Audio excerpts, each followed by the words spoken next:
जानकी जीवन स्मरण जय जय राम. संस्कार कर्मांचा मूळ हेतू.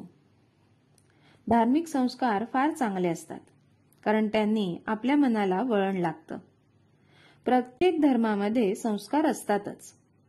ज्या मनुष्याला संस्कार नाही तो कोणत्याच धर्माचा नाही, मग तो आस्तिक असो वा नास्तिक असो. खरं म्हणजे कोणतंच कर्म यथासांग घडत नसतं, पण त्यातल्या त्यात संस्कार कर्म मनुष्यानं शास्त्राप्रमाणे करावं. त्यामध्ये जिथे कमी पडेल तिथे भगवंताचं स्मरण करावं, कारण भगवंताची श्रद्धा वाढावी हाच संस्काराचा मूळ हेतू आहे. संस्कार करीत असताना जरूर असलेला धार्मिक विधी तर करावाच, पण ज्यांना आपल्याविषयी प्रेम आहे असे आणि आपल्याला ज्यांच्याविषयी प्रेम आहे असे जे लोक आहेत त्यांना जेवायला बोलवावं. लौकिक मात्र वाढवू नये. वाईट ते सोडणं आणि चांगलं ते धरणं हाच संस्काराचा मुख्य हेतू. संस्कार हे भगवंताचे स्मरण करून देतात. समाज हा बंधनाशिवाय राहूच शकत नाही. आम्हाला बंधने नकोत असे म्हणणारे लोक वेडे आहेत. बंधनांमुळेच आपल्या धर्माला सनातनत्व आलंय, म्हणून बंधनांना अतिशय महत्व आहे. धर्म हा कधीच बुडत नसून बंधने बुडत जातात. सध्या बंधनं बुडत चालली आहेत. पूर्वी धर्मावर श्रद्धा होती म्हणून इतक्या सुधारणा नसून सुद्धा स्वास्थ्य होतं, पण आज बाहेरच्या जगात पुष्कळ सुधारणा झाल्या तरी त्या सुधारणांना धर्माचा पाया नसल्यामुळं मानवाला स्वास्थ्य नाही.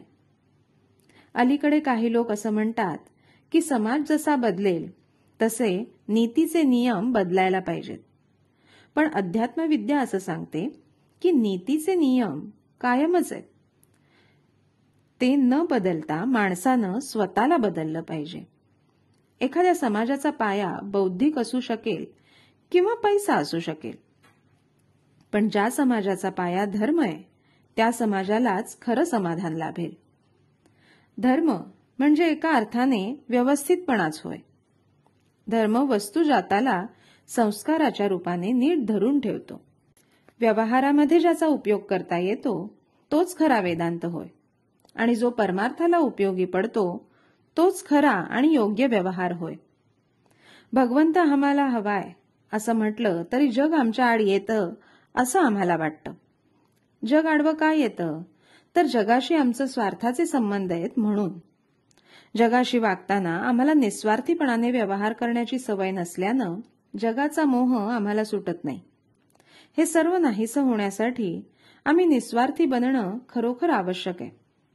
त्यासाठी आम्हाला आमचं मन ताब्यात ठेवता आलं पाहिजे, आणि त्याकरता नाम हेच साधन आहे.